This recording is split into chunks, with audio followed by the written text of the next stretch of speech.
Arrange the following economists in the chronological order for their contribution in the theory of consumer behavior. Fourth is the correct answer. Firstly, Alfred Marshall gave cardinal utility theory, then Hickson Allen gave ordinal utility, then Samuelson gave his theory, then R. Stone gave his theory.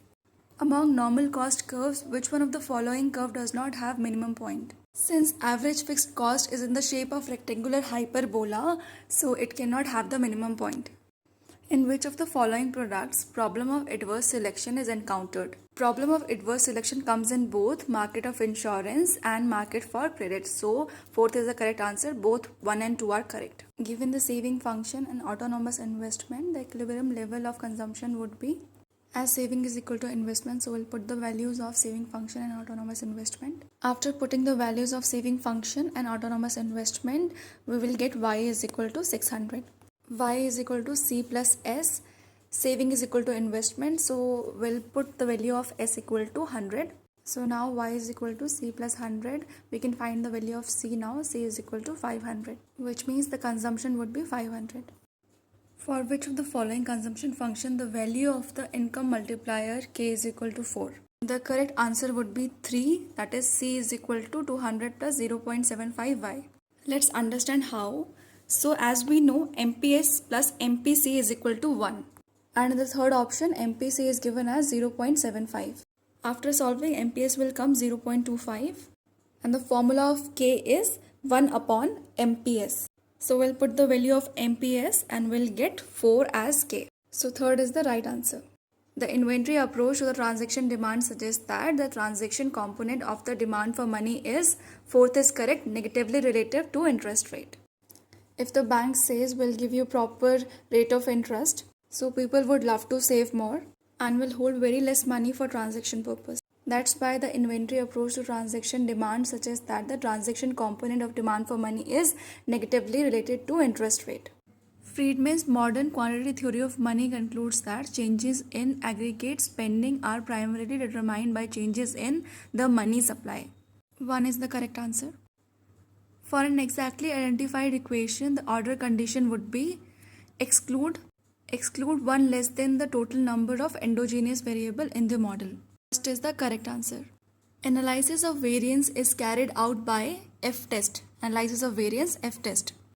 Under normal probability curve, the area within the range of mu minus 1.96 sigma and mu plus 1.96 sigma, where mu is equal to mean, sigma is equal to standard deviation.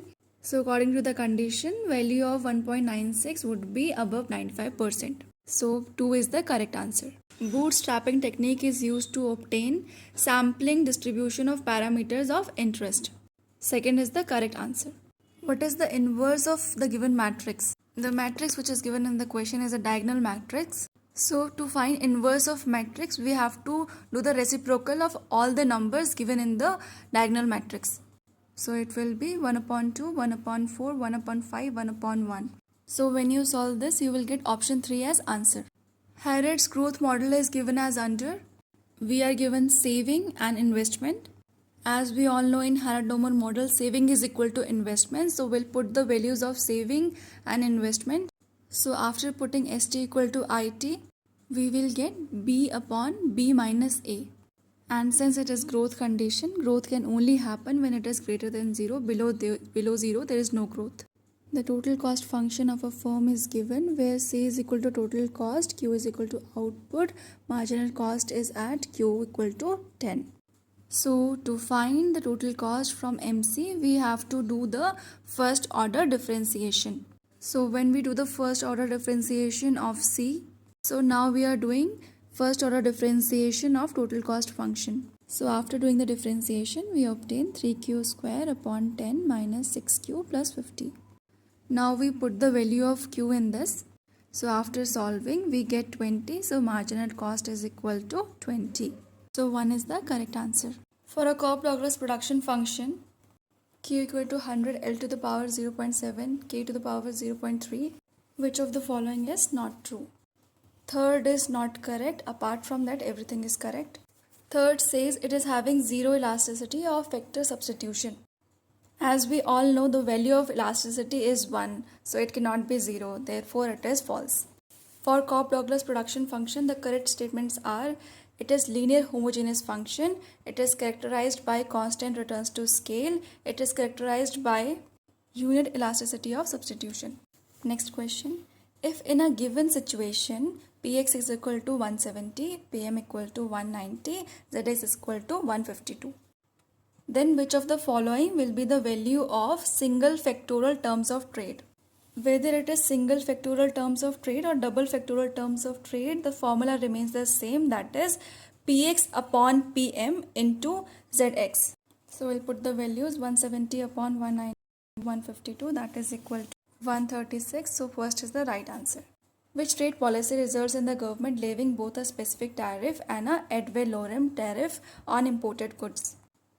Compound tariff is the answer, which means third option is correct. Compound tariff is a summation of specific tariff and ad valorem tariff. Heckscher-Ohlin trade model says that a country exports goods for which its resource endowment are most suited. The model says the country should export those goods which are excess in that country. So second is the correct answer. Next question. A tax of rupees 20 per unit of imported cheese would be an example of? It would be the example of specific tariff. See, tax can be levied in two ways. One is 20 rupees tax, one is 20% tax. When a tax is taken in rupee, it comes under specific tariff. But when the tax is levied in percentage, let's say 20% tax, then this will come under ad valorem tariff. Suppose there is given 5 rupees tax plus 5% tax. Then it will come under which tariff? It will come under compound tariff, since compound tariff is a summation of specific tariff and ad valorem tariff. Which one of the following is the example of positive externality? Positive externality means when we get benefited by the activity of someone else. For example, someone is playing hip hop music besides your building and you are dancing at your home. So this is the example of positive externality. Among these four options, only first one is the positive externality, remaining three are negative externalities. Public immunization is a positive externality because the person is getting benefited himself as well as he is protecting the society. Next question. Which amongst the following market form leads to the most efficient allocation of resources? The answer is perfect competition. Fourth is correct. This is a very important question asked many times in previous year questions. Incidence of tax refers to, option 3 is correct, the person or group who ultimately pays the tax or bears the burden of tax. Next question. Displacement effect in the Peacock-Weismann hypothesis implies, option 2, the movement from older level of public expenditure and taxation to a newer and higher level. There are two more effects, that is inspection effect and concentration effect. Just remember those also. Which one of the following is correct for M1? The first option is correct. M1 is equal to currency with the public plus demand deposits of commercial banks plus other deposits at a point of time. Which of the following is not a source of the income of RBI? This is a question of common sense again. The last one, dividend on the shares of private equity held with the bank. Since it is a private equity, so it can't be the source of income for RBI. Next question. Insolvency and bankruptcy code is primarily entrusted with which of the following?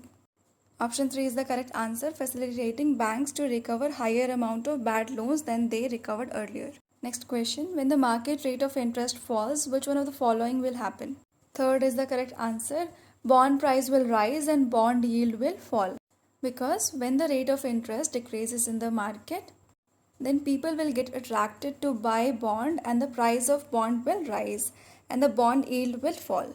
Next question. The elasticity of substitution of the production function which admits of both Hicks and Harrod neutral technical progress would be, option 2, sigma equal to 1. Because it's Cobb-Douglas production function, and in Cobb-Douglas production function, elasticity of substitution is always 1. Next question. The problem of knife edge arises in which model? It arises in Harrod-Domar model, which came in 1939.